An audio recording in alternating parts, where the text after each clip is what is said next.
On Talking with Dr. Donna, we focus on 4 pillars of health to help build a generational health network to end the cycle of premature death in the Black community. I created Talking with Dr. Donna as a way to educate as many people as possible and give accurate information from a trusted physician. Go to Talking with Dr. Donna and get accurate information. And then share that information with your family and friends. And if you like what you see, like my channel and subscribe. Remember, every Thursday, keep your appointment with Dr. Donna.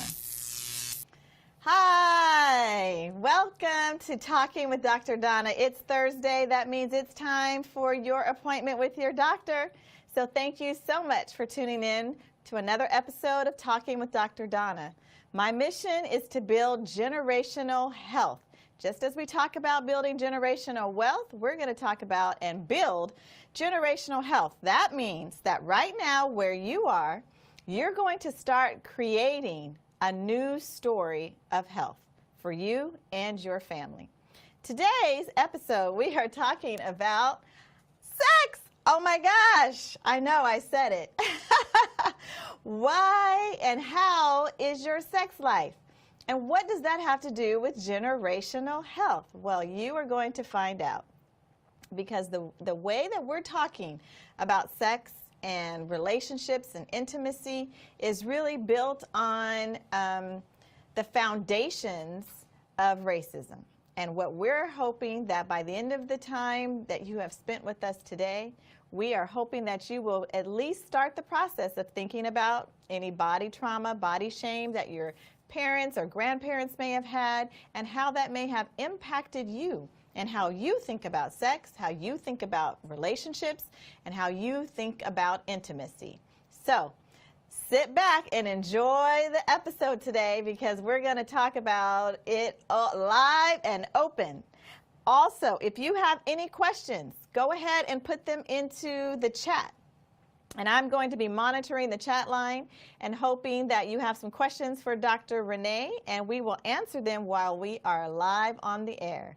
All right, so let me bring in my guest today. My guest is Dr. Renee Hilliard, who is my dear friend. She is an OBGYN, which is an obstetrics and gynecologic doctor. Hi, Dr. Renee. We worked together in San Ramon for many years.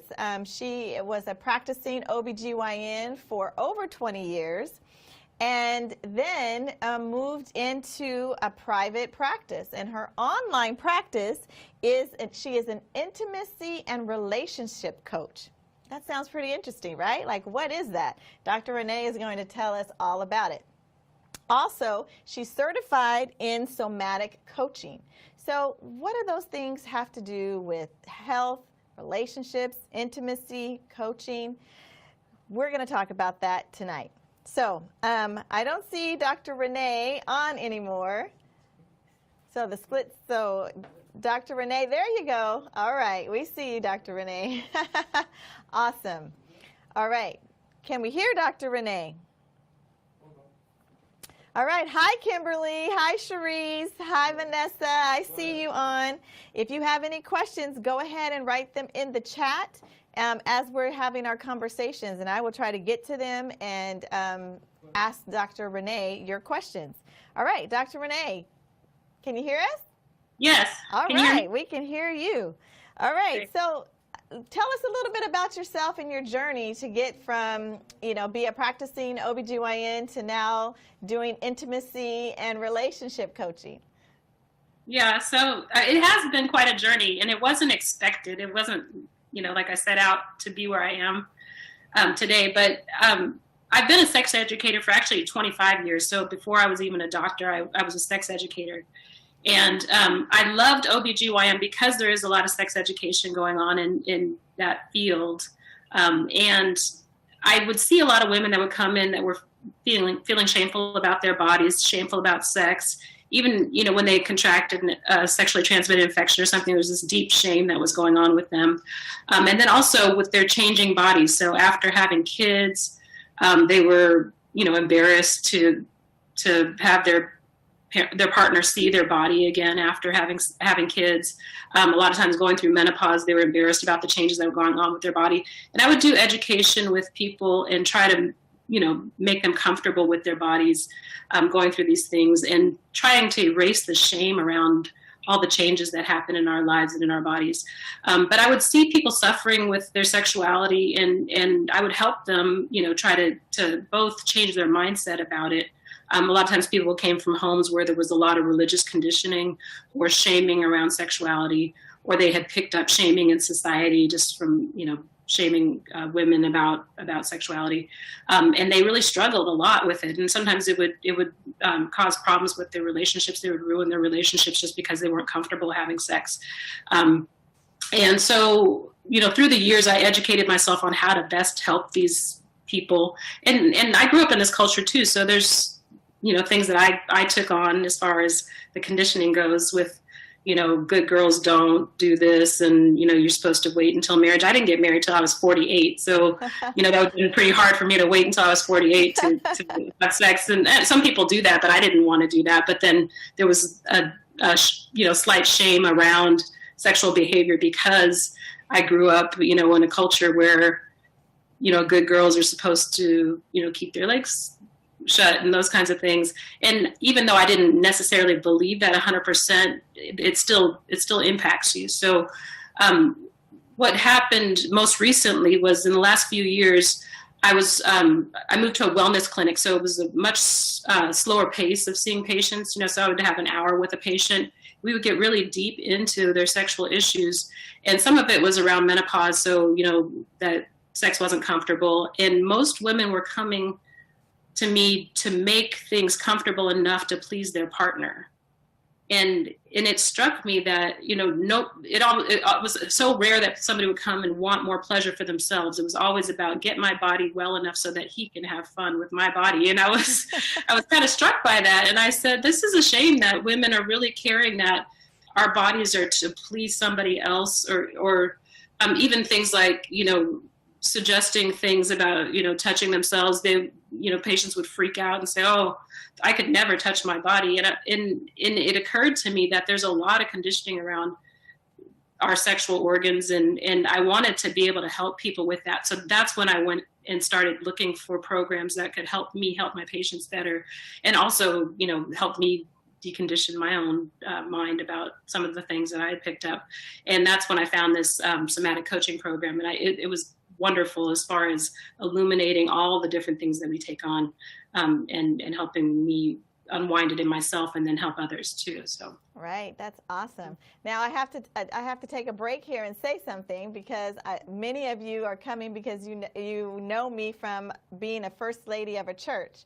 And so when we talk about religion and we talk about what we teach in religion, most of my people in the congregation will know that I'm very open, and I have always been since coming, to talk about sex and to talk about safer sex for our young people, recognizing, because I see the opposite end, right? As a pediatrician, I see the teenagers, coming in who are having sex and not telling people and not asking questions because they're afraid to talk to family members because they're not supposed to be having sex based on what we're teaching. But we have to live in reality, and I'm always living in reality. So I just want to put that disclaimer out there for anyone who's saying, Dr. Donna's a first lady and you're talking about sex. Yes, we are, because teen pregnancies are not happening by immaculate conception, okay? They're happening because our teens are having sex, our young adults are having sex. And so what we want to do today is to really talk about these issues and talk about how we talk about sex with our young girls, right, with our girls, and how that leads to having some of these same issues around shaming and the pleasure because of what we're taught as a child. So again, this is building our generational health. You have to know your body, you have to love your body, and you have to love yourself and be able to take care of yourself in order to build generational health. So, had to put that disclaimer in because I know some people might be looking at me a little crazy, but y'all know, Truvine, you guys already know how Dr. Donna rolls. We roll straight and shoot from the hip, right? Okay, So I want to talk to you a little bit about, what does somatic coaching mean? Like, what do you do? What is it? Yeah. So it can be done in many different ways, but the way that I really relate to it is that we're looking at not only, the thoughts and beliefs that people have around sexuality, but the body actually stores tension related to both sexual trauma or conditioning. So, if you think about when somebody, or when they show a sex scene in a movie, you tense up, especially if your parents are in the room, you like, contract. And unless you release that tension, the body holds on to that tension. So the body has memory to it around different things, different traumas, but especially around sexual trauma. And if you look at Black communities, 60% of girls and women have sexual abuse in their history. So it's very prevalent in our communities. And boys, it's, the conservative estimates are that 1 in 6 boys are molested, but it's probably higher than that because it's way underreported because there's a lot of shame carried around that. So if you have a partnership, it could be as high as 75% of couples, one or both partners has had some kind of sexual abuse in their past. And that's stored in the body. So it can do things like cause contraction in the pelvis where it makes it difficult to access pleasure or to feel anything. So a lot of people say, I'm just not that interested in sex because I feel numb. I feel numbed out. Or it can actually cause, if it's there long enough, it can start to cause disease. So the way I think of it is that dis-ease in the body leads to disease wherever you hold that tension. So, so that's one thing that I want to unwind for people is carrying all that tension in the body. It really leads to disease. If you think about it, most diseases get worse or caused by stress, both, cardiovascular diseases, immune diseases like cancers, all those kinds of things are impacted by stress. And a lot of stress can be caused by sexual trauma or just physical trauma. Abuse is very prevalent in the Black community. So those things cause a lot of tension in the body. And with my coaching, I can help people unwind that tension in the body. So it's really mind, body, spirit, and repairing some of the wounds around religion and sex. So we get the message that the body's a temple, but not that part of the body. It's the sexual center is considered excluded outside of the temple, but it really is that the whole body is a temple, and we should learn to love all of our bodies, and including our sex organs. In fact, the only reason why we're here is because people had sex. All of our ancestors had sex, or else we wouldn't be here. And I'm not saying that people should make any choice that's outside of their value system or anything like that, but even if you're within your value system, it helps us to have a better understanding and a better relationship with our sexuality. So even if your religion dictates a certain thing and you're within those guidelines, a lot of people still struggle with sexuality, even in partnership where they feel safe. It's hard to unwind some of the trauma or the cultural conditioning that they've adopted about sexuality. So that's what So I know when we were sort of talking and preparing for today and what we would talk about, there were some books that you recommended we have, and I will put those books up at the end of this. But there was one book that I had started reading, and it called, the body. What is it called? Let me just make sure right. The Body Keeps the Score.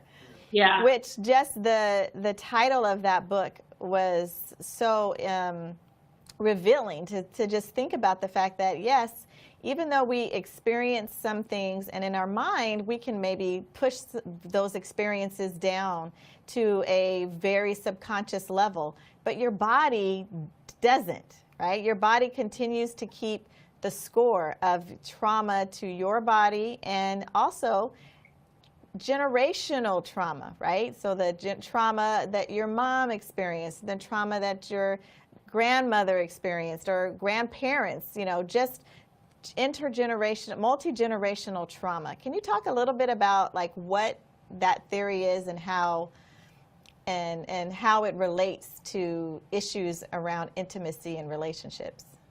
Yeah. So there's a few different theories around it. The way that I like to look at it is we pass down our behaviors from parent to child. So if you grow up in a household where there's a lot of arguing or a lot of abuse or something like that, you're more likely to repeat that.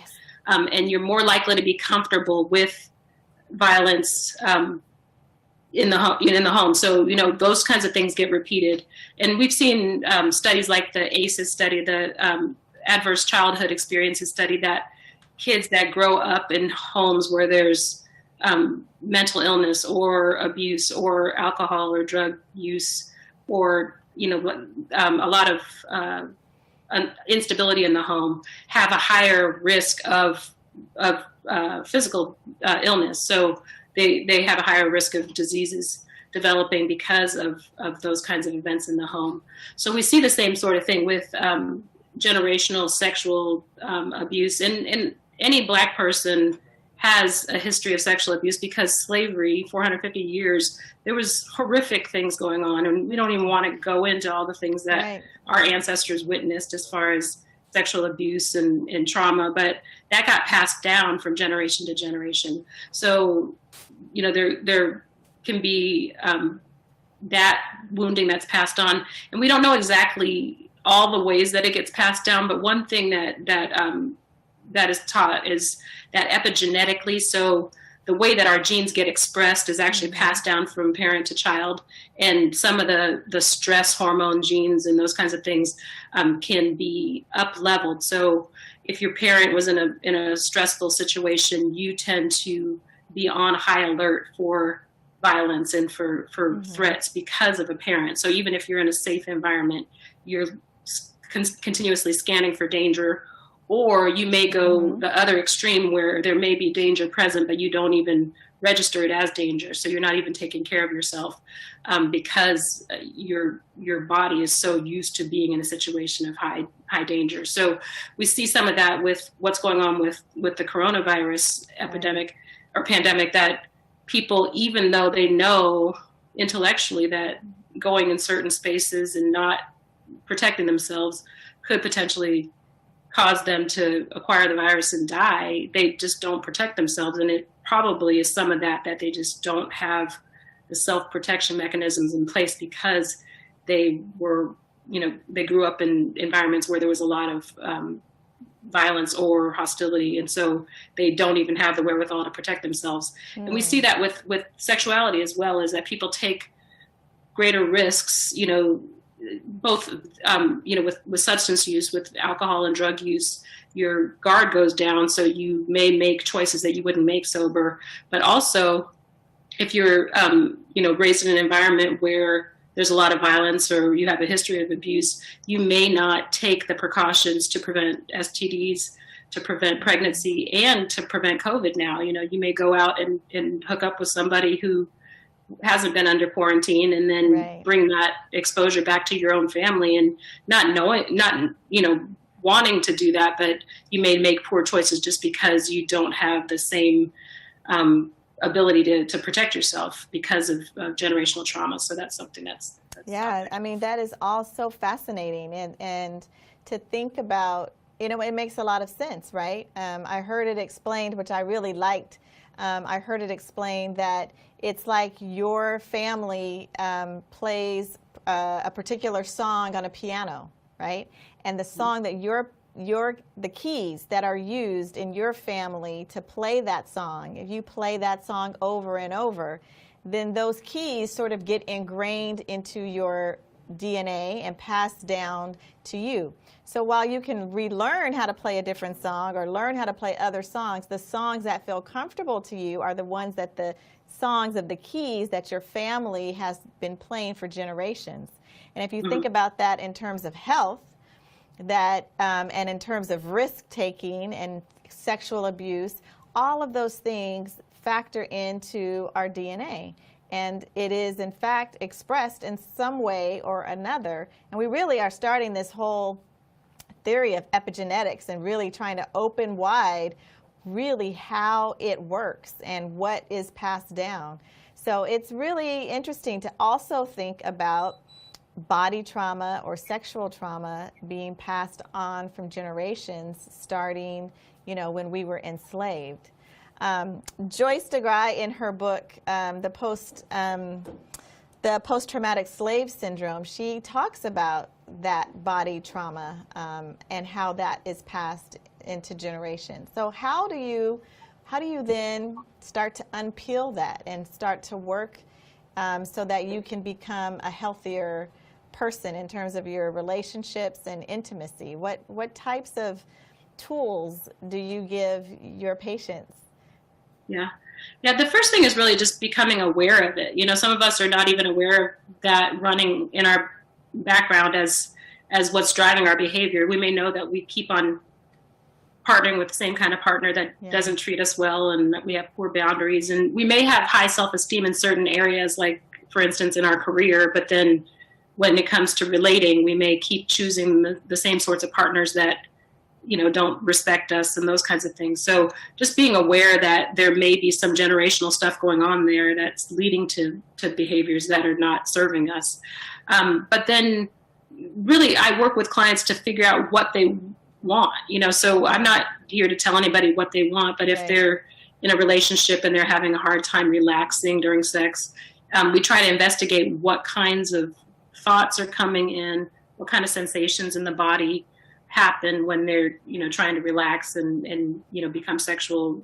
Sometimes it'll be like a constriction in the throat or tightness in the chest, and then we really go in and try to figure out what that is from, or what it's there to do. And it really is a protective mechanism that's in the body that many times the body is trying to protect you from something, and it just hasn't updated the story. So if there was something going on when you were 6 years old, when you're 36, you may not have gotten the update in your body, even though your mind knows that you're in a safe situation. So you can unwind that trauma from the body using a bunch of different tools. Some of the most powerful tools to get into the subconscious where this trauma is held is things like breath work. So if you breathe in certain patterns, you can actually relax the part of your mind that the thinking part of the mind, the cerebral cortex, not goes to sleep completely, but just it gets out of the way so you can get into the subconscious and reprogram beliefs to ones that serve you better. I prescribe things like movement therapy. One of the things that happens when we're under stress, if you think of fight or flight, when you're under stress, people also sometimes freeze. So if you're in a situation where you don't think you can survive, you tend to just tighten up and, hold on for impact kind of thing. Right. So what happens in people's body when they're in sexual situations that stress them out, sometimes they just go into freeze. And so even if it's a situation where you're not really wanting sex, but you just don't feel the capacity to be able to stop somebody. So it may not even be a matter of non-consent. It's just that you didn't have the wherewithal to speak up. And a lot of people go through that they feel like they betrayed their own body because they didn't want to go through with something, but they felt pressured and just couldn't even speak up. They almost go mute and they can't even, push somebody off.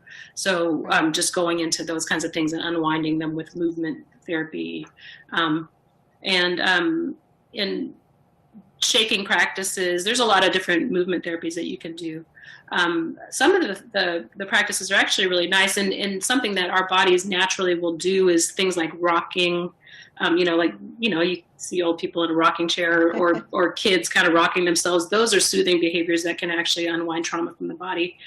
Shaking, dance, those kinds of things will help to unwind trauma. Just focusing on the sensations in the body and then breathing through them can actually help to unwind them quite a bit. So it's a step-by-step process. And with trauma, one of the things that causes trauma is things that happen in the body too fast. So the dictum with trauma is too soon, too fast, too much. And if you go in and try to heal things too fast, sometimes people will go into shutdown. So you have to go really, really gingerly or really, really carefully into some of these traumas that have been long held. It's almost like an excavation, when they have that little brush and they're just kind of gently peeling back the layers. So that's kind of the process, is that you just have to be really careful and tender with these traumas to be able to heal them. So. Yeah, but it sounds like it starts with awareness, right? Yes, exactly. Yeah. Yes. All right. I want to remind people who are watching that if you have a question for Dr. Renee, to go ahead and put it in the chat in the comment section, and we can ask Dr. Renee your questions. So I want to switch up a little bit because we're talking about kind of undoing some trauma. And, you know, my show is really about building health and wellness. So I want to start on the flip side of how do you teach your young daughters, young adults, or even yourself maybe, like what are some of the, you know, you were a health educator before, a sex ed educator before you were a doctor. How do we kind of start having those conversations with our teens and our daughters to help prevent the body shaming and the sex shaming that can happen? Do you have any thoughts about it or suggestions for, you know, parents and guardians? Yeah. So one thing that is really useful is watching the way that you talk to yourself. So as a mother, you know, many times women shame their own bodies. You know, they're like, oh gosh, I put all this weight on, I'm disgusting, you know, and they don't even realize that their young daughters are listening to all that and taking that in. And really placing a woman's value on her appearance rather than the whole of herself, you know, and that is something that's very damaging to young girls. So just being mindful of that and not complimenting girls just on their looks, but complimenting on their personalities and their accomplishments and all that kind of stuff too is really important. Another thing is just making this as normal as possible, which is hard because we're in a culture that is sex negative. You know, we have so many sexual images out there and so much on the internet about sex, but most people have a pretty negative view on sex, especially for women, you know, so women are labeled as bad or dirty or shameful because they're sexual or openly or whatever. And just watching that dialogue with kids present is really important. You know, I remember when I was a little kid and we would be walking around and see a woman that was dressed kind of, you know, provocatively, and my mom would kind of look at her and be like, you know, and I took that on, you know, I really heard that. And the message to me was like, it's not okay to be dressed, you know, with your, you know, body hugging clothes or whatever. And it wasn't necessarily I would have made those choices, but I really got the message that is wrong, that is bad, that's shameful, you know, that woman is terrible. And she wasn't doing anything, just walking down the street. And my mom, you know, just had a certain feeling about her own body probably. And so, she, you know, there may have been some jealousy there or whatever, right. But I really took it on that it's not okay to you know, show any cleavage or to wear a fitted skirt or high heels or whatever. And so just being mindful of those kinds of things. And the way we talk so freely and openly and judge other women. You know, women are probably worse with other women than men are, you know, just, you know, talking about, oh, she gained some weight, she don't need to be wearing that, and, you know, all that stuff. But just being cautious about that. And then, you know, just the opening the door so that if they have questions, they can come to you instead of, you know, everybody's going to be a little bit uncomfortable when their daughter approaches them talking about sex, but just get enough education yourself and start to get more comfortable yourself so that when that does happen eventually that you can, and your sons too, but just start talking about it openly and leave the door open because it's not going to be one conversation. Most of us got 0 or 1 conversation about sex, but to have the door open so that as they grow up and they have more questions that they can come to you first. And the choices are either they come to you or they get their information from their friends on the internet. And which one sounds more dangerous to you? Absolutely. You know? Absolutely. So. Yeah, I have had so many of my teenage patients come in and ask questions about certain things that I know they had to hear it from someone older because it's not a phrase that's used in their era, their generation.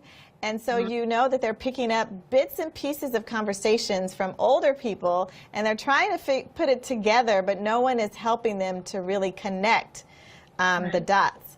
And I think as Black people, we're very conservative when it comes to sex. And, you know, I laugh about what my mom's sex education was for me, was just like, keep your legs closed. Like, that was sex education.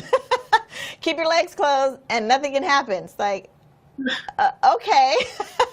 Well, what happens if I don't keep my legs closed? So we really need to really be open and talk a lot more freely about sex to our young girls. And like you said, because if we don't teach them, then they're going to learn from their friends, or they're going to learn from someone older who could be a potential predator coming to our young children, or they'll get on the internet. You know, it's so easy to get on the internet. So we have to do a better job, ladies and gentlemen out there, of talking openly about sex and educating our kids, giving them your own value system, but educating them about what it means to have sex. All right, so I'm looking in the chat. Lots of people want to compliment other black women. That's great.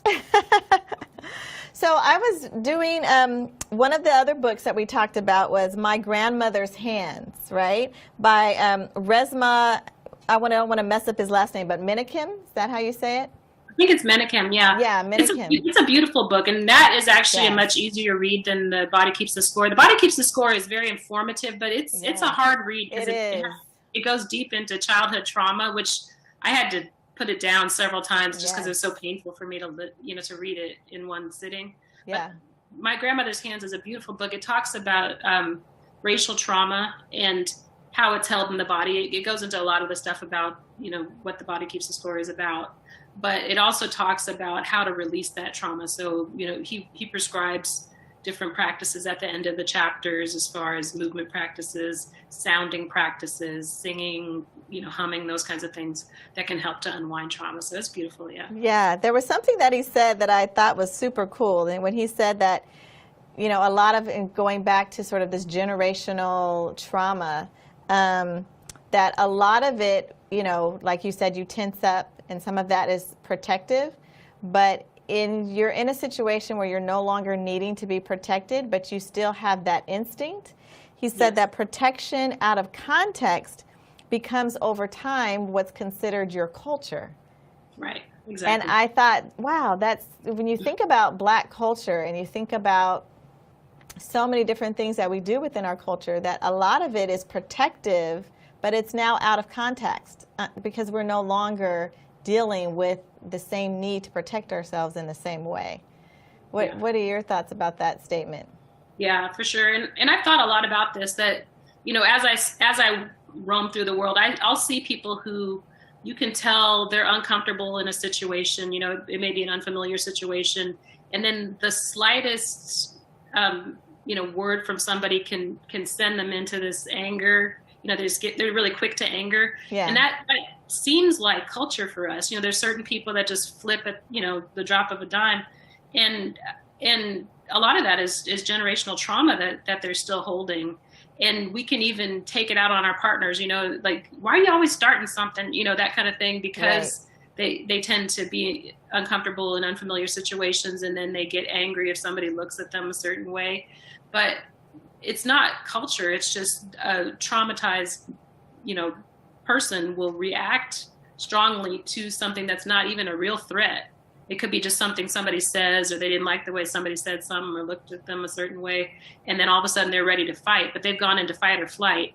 The best thing that you can do in that situation, if you recognize it in somebody, is to just get centered and grounded yourself, because a centered, grounded nervous system can help to regulate somebody else. But if you jump in there with them as though the threat were real, or if you start to fight them, then that's when things start to escalate, and that can be, disastrous. Right. I want to go back to sort of this healing process, right? Because we want to heal from our, generational trauma. We want to heal from our own body trauma. We want to be able to heal and develop relationships and intimacy with our partners. And you talked about some of the methods. What do you think about, like, meditation? How does meditation, work in these types of issues? Yeah.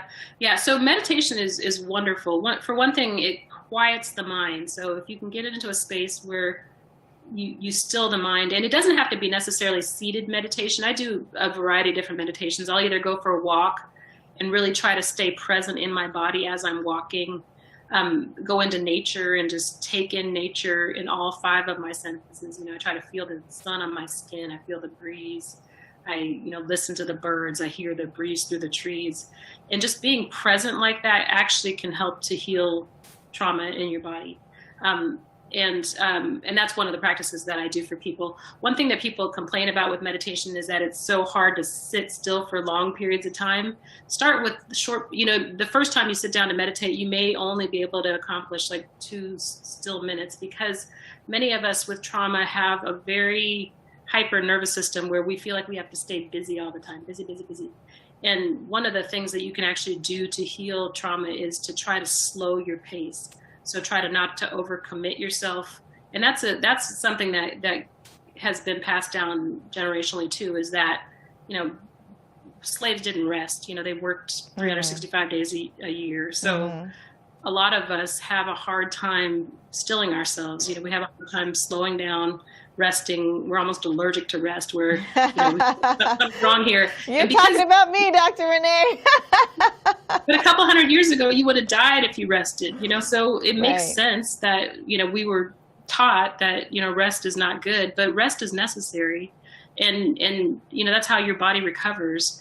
And keeping at that high pace all the time, you're just burning yourself out. You're secreting way too many stress hormones, and we weren't supposed to go all year round like that. We have seasons for a reason. You're supposed to slow down during certain seasons, but our modern lives have made it so that we can go all the time, but it's not healthy for us. So even just 5 minutes a day or 10 minutes a day to be able to still yourself, still your mind. And some people like having a background noise, like a humming noise, like the air conditioning or something like that, going just to concentrate on something that's kind of nothingness. They have apps that you can download that have just kind of white noise in the background that you can focus on. Or the old school thing is to repeat mantras like Om or something like that. But even if you can just accomplish 2 minutes of mental stillness, you're doing better than most. Right. So. Yeah. I think for those of you out there who have Kaiser insurance, I got an email today that said Kaiser is giving a free subscription to the Calm app. Oh, which beautiful. is really That's nice. So you can download that onto your phone and do some meditation periodically. That's great. All right, let's see. Couple of questions have come up, Dr. Renee. So this is a good question because we always talk about the role of mothers in sex education. So we have a gentleman out here who asked, what role can fathers play in talking to their daughters about sex? Yeah, I think fathers have a really unique perspective for girls. Young girls really get the messaging that sex is about enticing men. You see all the images that go around. They get something like 1,700 images a day on social media and the internet. So most of those are sexual, and then it's about like having the perfect selfie and having a lot of cleavage showing and having your butt showing, all this stuff. But to give the message to if fathers can give the message to daughters that they're valuable for something other than their sexuality and something other than their body like that, and to really respect themselves and value themselves, and that a man, person that they want to date is not going to leave because they don't give them sex. So I'm not saying never give them sex, but waiting until they're ready to, instead of rushing themselves because they think the guy's going to leave or go somewhere else. And if the guy is going to go somewhere else because they don't give them sex right away, then they're free to leave. Take care. But if I had gotten that message from my dad really early on, I think it would have been very powerful. Just to be more discerning with dating and to really have strict boundaries with dating. Like, this is, if somebody ghosts me or doesn't call me back, you're not welcome to pop back up in my, in my inbox in 3 weeks without having contact. It's not welcome. I probably would have been better off with dating if I had really good education from my father around dating and stuff. So I think that's beautiful. Yeah, I think it's a great question because fathers do play a really significant role in how girls shape relationships, right? And and how they think of themselves and how they find value. So, for fathers out there who might be watching, make sure you tell your daughter how smart she is and how kind she is and how, wise she is, not just how pretty she is. Because sometimes, beauty fades or accidents happen. I mean, you never know. And if something happens to their body or face as they are, then how do they then still consider themselves beautiful if it's only because of what they look like now? Yeah. So great question. Also had a question about yoga. Is that a good practice to help with these issues?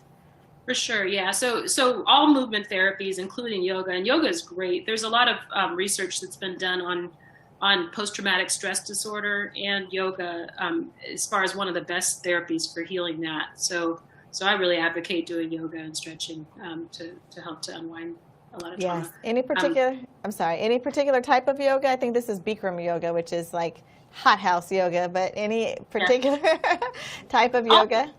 Yeah, all of them are actually really helpful, and even for myself, I don't generally dedicate like a full hour to doing yoga, but I'll do a few stretches because I used to do it, so I remember some of the stretches. So I'll do a few stretches, and it really is helpful for me.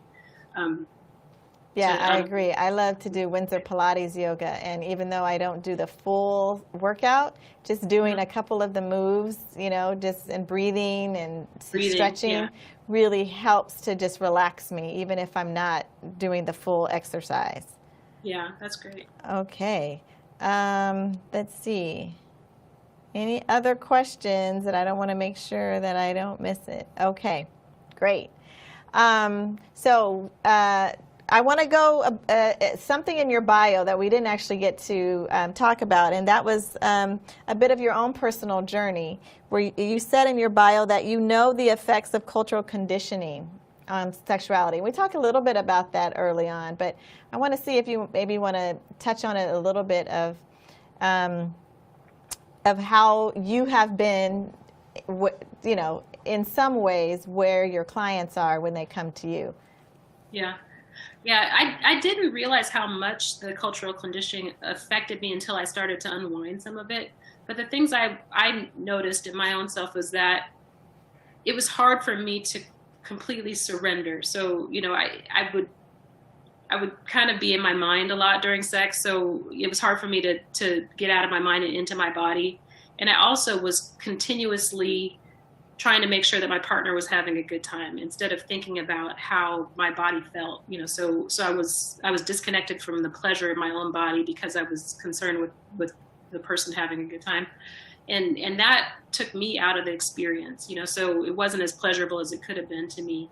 But the other thing was that good girl narrative, so I was a good student and went to med school and all that stuff. So there was this whole good girls don't. So any sex that I had, and I was pretty late starting, but there was some shame around it. And so, it wasn't like even with people that I was dating and, it just felt like it was a shameful thing to be doing. And I probably wouldn't have said that at the time, but there was some, tension in my system because I felt like I was doing something wrong, even when I was 25 or 35, because, just the cultural conditioning that you're supposed to wait till you get married or you're supposed to be with the, long-term committed partner. And, if I was dating for somebody for a few weeks, it just felt like I was doing something wrong.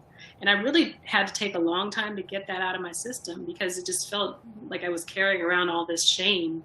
And I realized that like the culture makes sex shameful for women in a way that it doesn't do for men.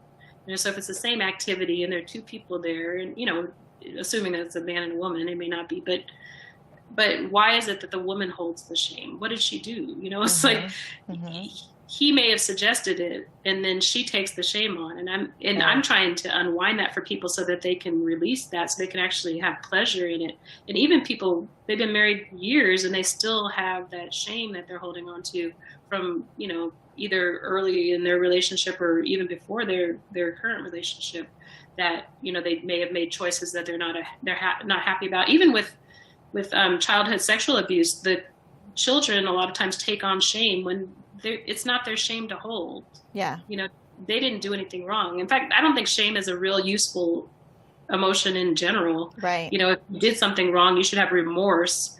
And if you didn't do anything wrong, what are you ashamed of? And the same thing for slavery. You know, a lot of Black people walk around with this shame about being Black. What did we do wrong? We didn't do anything wrong. We just, you know, this is the way my genes express.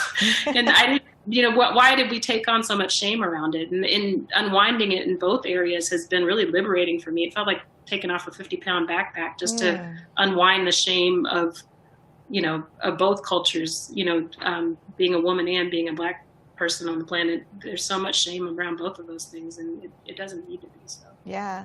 And there's no, you know, no shortage of experiences, right? And as being a woman, as being a Black woman, and all of the types of stereotypical words and images around sexuality for Black women, and how it's really not most of us, because we're raised extremely conservative. Exactly. But yet that's the image that's placed on us as Black women. And sometimes, you know, I can recall, you know, when I was younger and just, you know, walking down the street, and like, you know, I'm talking like in my teenage years, walking down the street and having adult men, you know, white men looking at me, and instead of feeling like something was wrong with them, I can recall feeling like the shame, like there was something wrong with me, right? And so we have a lot to unpack as women, and Black women in particular. Yeah, and Black girls are hypersexualized earlier. Yeah. So, you know, you could be 8 or 9 years old, and then, you know, grown men, like 40-year-old men, are looking at you and commenting on your body. We develop on average about a year earlier. I was 9 when I got my period, so I had breasts, and white boys were like pulling at my bra and, you know, doing all, you know, groping me at 9, 10. And you think there's something wrong with you. It's like I must have worn a shirt that was too tight. You know, I was 9. I didn't have a whole lot of choices in my fashion at the time. Just playing. I was riding my bike. But you get unwanted attention at that age, and you take it on as there's something wrong with me.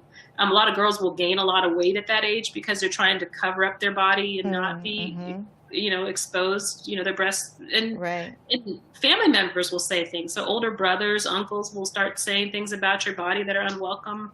And even in this day and age, there's a lot of unwelcome touching for women. Even, you know, in my experience, I had a pretty good upbringing. You know, like, I'm an educated woman. If I added up the number of times I've been inappropriately touched through my lifetime, I would run out of paper, I think. I mean, it's just, it's so prevalent, you know, and it's disgusting that we're still living that. Or just inappropriate comments, or people thinking that you're obligated to do something because you're a woman. You know, I had a man at a resort. I was there with a boyfriend. This older white man just grabbed my arm and was like, "Come with me." And I was like, "I don't think so." He acted like I was supposed to just comply with his wishes because he was a white man. And I was like, this is crazy. Yeah. But, you know, you have those things hit your body, and you'll store that unless you shake it off, you know, so you have to go through practices that you discharge that stuff, or else you just have a whole lifetime of these events, you know, just kind of held in your system. And that's why, you know, we have so much anxiety and depression and, you know, all sorts of back pain, all sorts of things that, that go in our systems that we don't even know why sometimes. There's even theories about fibroids that, you know, in America, African American people have more fibroids than women in Africa. So we don't know if possibly holding a lot of stress and tension in the pelvis from the trauma, you know, the sexual trauma that happened generationally is causing some of that. We don't know, you know, it could be a bunch of different factors, but that's possible. Right. Yeah, I mean, I think like this conversation when you and I were talking before the show, and we were just kind of talking about this topic, and I just was kind of peeling back layers just even for myself that I had never thought about. I had never thought about those experiences that I had as a teenage girl walking down the street in a predominantly white area, and having predominantly white friends, and all of the comments and conversations and inappropriate touching and unwanted advances, like that started so young. And here I am, you know, some years later, thinking about that and realizing how it's added up. And I think like the one thing, if I can take away anything, if I want people to realize, is just the awareness of it, right? That is the first step of us just being aware of all of the trauma that we are holding on to. And if you have been, you know, molested as a child, abused as a child, that's added stress and trauma. And that if you're not dealing with it in an outright way, that your body can be dealing with it in terms of causing disease, which then leads to disease. So, I mean, this has just been eye-opening for me. Lots of questions for you, like how do they reach you? Do you do couples? You know, what's the best way to reach you? So I'm going to give you an opportunity to give people your contact information and what's the best way to reach out to you if they, you know, want to have you as their doctor and as their coach. Yeah.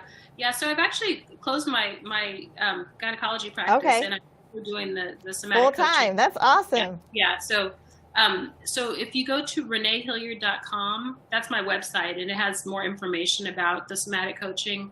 And then there's a place where you can set up a free consultation just to get to know what issues are going on, to see if it's something I can help you with. So, so yeah, they're free to do that. Spell your name, Renee. Your full name. Yeah, so it's ReneeHilliard. Yes. .com. So perfect. So reneehilliard.com, and you can sign up and free consultation. That's awesome. Yeah. One of the things I wanted to mention is that with sexual abuse, we go through more sexual abuse in the Black community, but much less reporting and much less therapy around it, because sometimes it's not believed. You know, girls will report it to caregivers or authority figures, and either it's not believed, or there's this whole feeling like, oh, we're going to destroy the family if we bring that up, or, you know, bring shame on the family, so we can't do anything about it. And then that, you know, gets stored in that girl, and as they grow, a lot of times it doesn't occur to them that they still need to work through that trauma and release that trauma. And so they may think they're functioning okay as an adult, but in the background that's still operating in there. And so it really is important to go and release it. Right.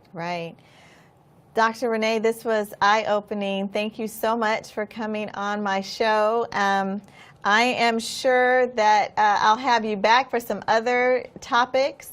But I'm going to give you, you know, final say, anything that you want to bring up that we didn't mention, something you want to make sure to let people know about. Yeah.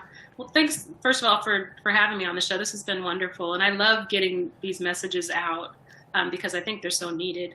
But really the take home for me is just that sex doesn't need to be shamed. You know, it's a normal thing. Like I said, you know, all of us are here because of sex. If it weren't for our ancestors having sex, we wouldn't be on the planet. And any other body process is not shamed in the way that sexuality is shamed. And it doesn't mean that we're encouraging people to go, you know, be promiscuous or anything like that. But if you don't have the education, the proper education to protect yourself, you're at risk. And kids are put in a position where they're having to come up with answers for themselves. And they don't have they don't have good resources to go to for them. So, you know, if you leave that out of educating a child, they're going to make up their own answer, and they're much safer and in better hands if you create the story for them. So absolutely. Thank you, Dr. Renee. I'm going to put up a slide to show the books that we talked about, so that you can either screenshot it or take a picture. It's 3 of the books that Dr. Renee suggested. A couple of them I've started reading but haven't necessarily finished, because The Body Keeps the Score is a deep book. So if, there's 3 books that we mentioned. They should be up now. You know, these are books just for you to just think about reading, but it gives a lot more information about you know, healing body trauma. My Grandmother's Hands, the author, he talks about how we have to heal from body trauma, and how white skin supremacy and how that acts as a traumatic for our bodies. And then that interferes with our ability to have intimate and loving relationships. The post-traumatic slave syndrome has a lot of talking about taking the multi-generational trauma that started when we were enslaved and how some of that has built upon our bodies. This is just great reading for you to do to help in your awareness, to help you to talk to the women and the men in your life. Because we want people, a part of being healthy is to be healthy mind, body, and spirit. And so as we build generational health, we also want to build a healthy conversations and healthy habits, and sexuality and sex is a part of building healthy habits. If you have sexual experiences that lead to an infection early on, that can then, when you're older and ready to have children, that can impact your ability to even be fertile and have children. So it's important to talk about sex. It's important to know how to have these conversations with your young daughters and your sons about building healthy relationships and building intimacy and having fulfilling sexual lives. So thank you for watching. Again, this is Talking with Dr. Donna. You have an appointment with your doctor every Thursday at 6 p.m. So thank you for watching. We hope that you enjoyed it, and we will see you again next week. Take care. Thanks again, Dr. Renee. Thank you.